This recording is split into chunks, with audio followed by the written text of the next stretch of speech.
kasih ya. Selanjutnya biar tambah semangat, masih ingat yel-yelnya SMK? Masih. Oh, berdiri dulu hadap sini. Kita yel-yel SMK dulu.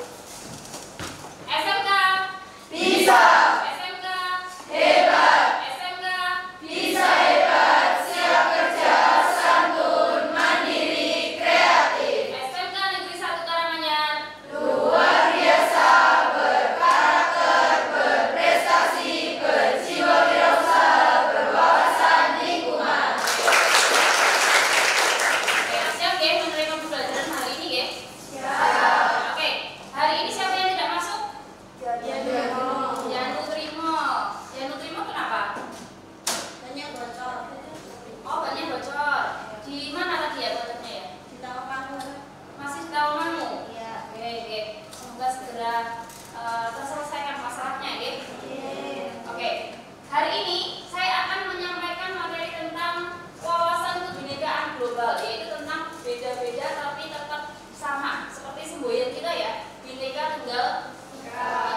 Oke. Sebenarnya yang masak-masak kearifan lokal. Berarti kan dari kearifan lokal seperti kemarin adat istiadat pitoni dan lain sebagainya. Nah, itu kan masing-masing daerah punya ciri khas masing-masing. Kita sekarang akan belajar tentang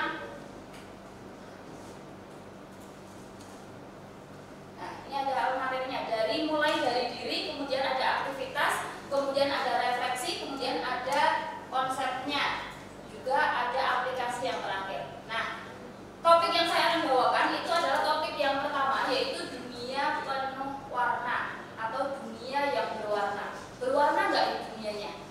Berwarna. Kalau semisalnya hanya satu warna, bisa dibayangkan seperti apa dunia? Bisa apa? Gimana? Misalnya satu warna saja, hitam. Terus kelihatan nggak semuanya? Nggak kelihatan. Oke. Coba Ayah, warna kesukaannya apa? Abu-abu. Kenapa kok abu-abu? Suka aja gitu, nggak ada alasannya. Karena saya SMA jadi abu-abu, putih abu-abu gitu ya. Kalau SMP mungkin biru, abu-abu mungkin ya. Kemudian Denira, warna kesukaannya apa? Pink. Nah, kenapa pink? Lucu, imut, terus cewek banget gitu ya, kelihatan feminim mungkin. Oke, jadi warna kesukaannya tadi sudah berbeda-beda. Kemudian saya akan menjelaskan tentang capaian pembelajarannya terlebih dahulu, yaitu tujuan capaian pembelajaran atau tujuan dari pembelajaran ini, yaitu setelah mempelajari topik 1 dunia yang berwarna tadi, oke, peserta diharapkan untuk memahami konsep-konsep kunci realitas keberagaman. Di dunia kita kan beragam, termasuk Indonesia kan kaya akan keberagaman. Dari makanan, dari adat istiadat, dari rumah adatnya. Yang kedua, mampu menganalisis macam-macam kerentanan serta implikasi keberagaman dalam kehidupan sehari-hari. Implikasinya apa? Oke, jadi mungkin dari kalian ada saudaranya yang berbeda suku, beda tempat tinggalnya, beda asal usulnya. Oke, jadi karena dunia kita Indonesia apalagi mempunyai keberagaman yang banyak, oke, jadi kita harus mempraktikkannya. Contohnya kemarin kita mempraktikkan apa? Ya kegiatan dalam P5 kemarin. P5 kemarin kita ada kearifan lokal itu tadi. Berarti kita sudah mempraktikkan yang namanya keberagaman yang ada di Indonesia. Oke, kemudian kita lanjutkan lagi. Nah, mulai dari diri ada pertanyaan pemantik. Coba nomor 1 dibaca sama Gina. Nomor 1 dibaca yuk, apa jadinya? Kelihatan? Ya. Apa jadinya jika dunia ini seragam? Semua manusia warna kulitnya, bahasanya dan budayanya sama. Oke. Nah, tadi sudah dibacakan sama Dina. Apa jadinya jika dunia ini seragam? Oke, semuanya seragam. Nah, kalian aja mungkin yang sekarang memakai seragam abu-abu putih, ya, putih abu-abu, kan nggak sama semuanya. Sepatunya mungkin berbeda, oke. Jilbabnya mungkin dari berbagai merek, kan juga juga berbeda. Kita semuanya itu gimana? Aneh. Oh, aneh ya, aneh. Kemudian bahasanya kan juga berbeda. Kemudian pertanyaan yang kedua. Yang kedua, apakah Anda pernah terpikir untuk dilahirkan kembali sebagai bangsa lain? Jika ya, ingin dilahirkan sebagai bangsa atau warga negara apa?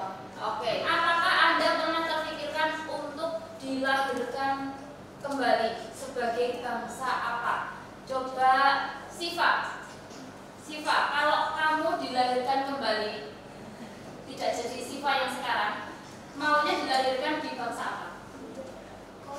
Korea namanya. Sama yang kulitnya putih, cantik-cantik, bersih, terus yang cowok ganteng-ganteng enggak? Iya. Kemudian pertanyaan yang ketiga, dibaca Dini. Menurut Anda, apakah dunia saat ini damai-damai saja? Oke. Dunia ini apakah sedang baik-baik saja? Menurut saya tidak, karena masih ada beberapa negara itu ya ada yang perang, terus ada konfliknya dan lain sebagainya. Oke, terima kasih Anda. Betul. Jadi di negara kita, baik juga di negara yang lainnya, itu dirasa belum damai-damai saja. Makanya kita juga mempelajari namanya kurikulum merdeka, biar kita belajar untuk merdeka. Bisa nggak kita menciptakan kedamaian? Sebenarnya adalah bisa. Oke, ciptakan kedamaian dalam diri kalian terlebih dahulu. Ini ada sebuah aktivitas. Jadi sejak dulu itu manusia bermigrasi dari tempat asalnya menuju ke tempat baru untuk mencari kehidupan yang lebih baik. Mungkin di antara kalian ada saudara atau teman, kemudian setelah itu ada kakak, mungkin bapak ibu, atau mungkin kalian sendiri mengalami yang namanya migrasi. Alam. Kira-kira apa alam? Tujuan dari migrasi orang kok berpindah tempat itu kenapa? Saatnya jam kedua dimulai. Mungkin karena pekerjaan orang tua. Oke, mungkin karena pekerjaan orang tua. Kalau nggak selain dari pekerjaan orang tua, kenapa orang kok berpindah dari tempat satu ke tempat yang lainnya? Mungkin karena ada bencana alam terus mereka pindah. Oke, bagus.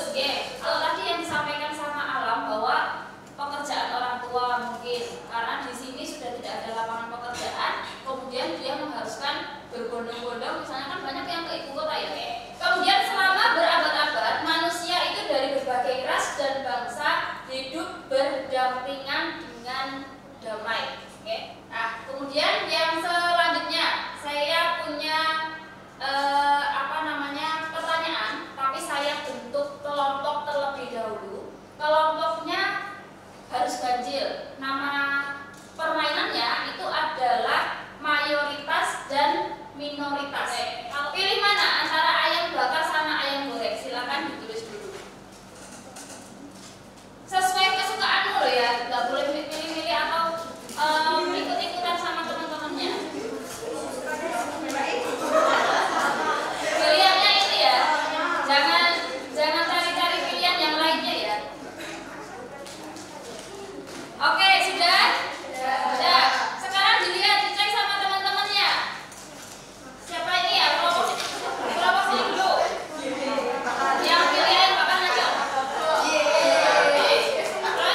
dua pilihan misalnya. Ada beberapa seperti tadi saya memberikan contoh, pilih makan bakso atau mie ayam, kalian pilihnya adalah miso. Mungkin oke, konsep yang pertama yaitu kita satu kesatuan yang berbeda. Bener nggak? Kita adalah satu kesatuan yang berbeda. Oke, dari mungkin orang tuanya asalnya Arab, Papua. Nah, nikah sama orang Papua. Contohnya seperti itu, kemudian jadi kita satu kesatuan yang berbeda. Dengan alat tes DNA. Pernah dengar tes DNA? Buat ngetes apa itu? Tes anak ini bukan. Oh, kecocokan.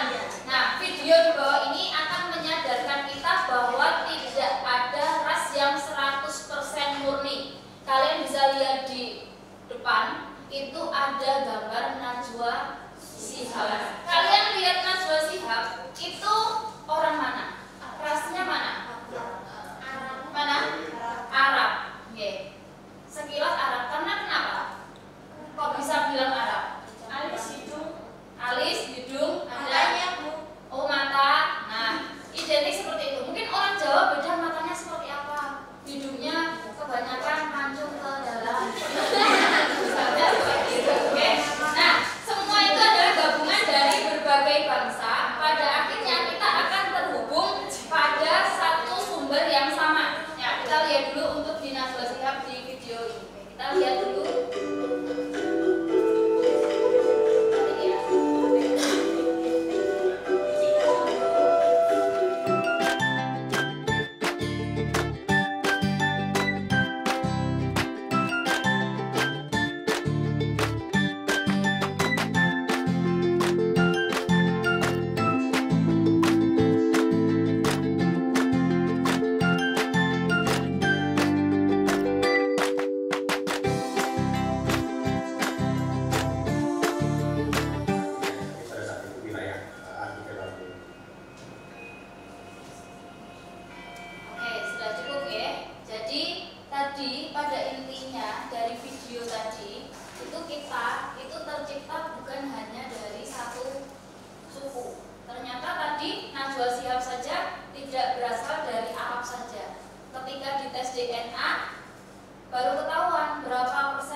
Sekian persen dia dari Timur Tengah, sekian persen dari Yaman dan lain sebagainya kan tadi. Berarti termasuk kalian juga, termasuk saya. Kalau misalnya mungkin dilaksanakan tes DNA, mungkin juga akan seperti itu.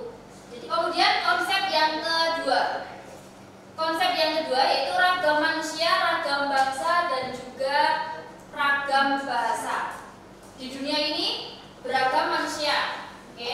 Kemudian beragam juga bangsa. Oke, walaupun di satu tempat itu namanya bumi, tapi kan berbeda-beda manusianya, berbeda-beda bangsanya. Oke. Nah, bisakah Anda mengucapkan terima kasih, permisi, dan minta maaf dalam ragam bahasa di dunia? Misalnya, terima kasih di bahasa Indonesia kan terima kasih. Kalau yang lainnya apalagi? Mungkin tadi yang Korea suka Korea tadi. Kalau terima kasih bahasanya apa? Kamsahamnida. Kamsahamnida. Terus misalnya di bahasa yang lain lagi, ada yang tahu? Arigato apa itu? Jepang. Ya, terus ada lagi yang lainnya? Itu apa? Cina. Kemudian yang lain lagi mungkin ada yang tahu? Oh, thank you. Ya, betul, bahasa Inggris.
berteman dengan berbagai macam suku, budaya, adat istiadat dari berbagai daerah, itu akan memperkaya cara berpikir kita. Kita akan lebih bijak. Misalnya contohnya juga kalian berteman sama orang yang lebih dewasa dari kalian. Pasti kalian nanti pemikirannya juga akan mengikuti, akan lebih dewasa. Kemudian yang B, orang yang memahami keberagaman budaya akan lebih menghargai dan berempati terhadap budaya orang lain. Kemudian setelah itu yang C, nah masih dengan keragaman tingkat dan kecerdasan, 3C itu adalah orang yang hidup seragam dan pengalamannya terbatas, cenderung memiliki pikiran dan pandangan juga yang terbatas.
Kemudian yang selanjutnya masih dalam kerentanan, ratusan ribu orang di Rohingya meninggalkan negaranya untuk menyelamatkan diri dari serangan ekstremis Buddha yang didukung pasukan keamanan dari Myanmar. Nah, satu sama lain harus yang namanya menghormati, harus toleransi.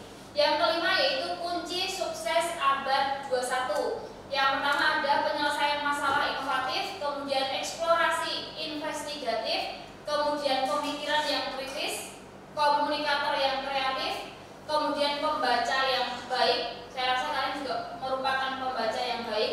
Kemudian pembelajaran yang pandai. Contohnya nanti untuk di yang kelima, abad tadi abad 21. Abad 21 saya berikan contohnya yang lainnya.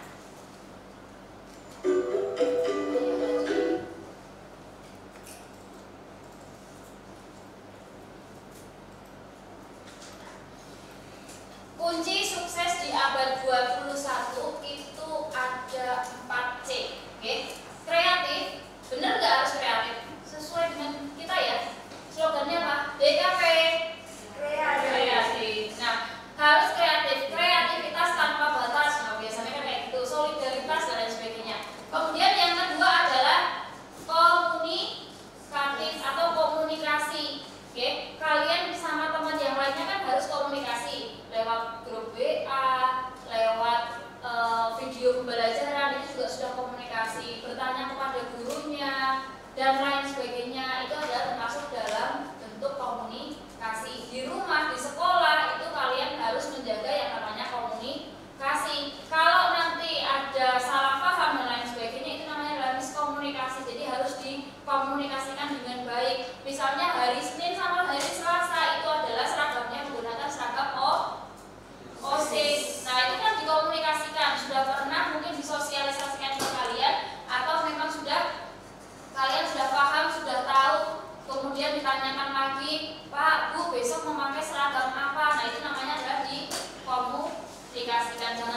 harus saling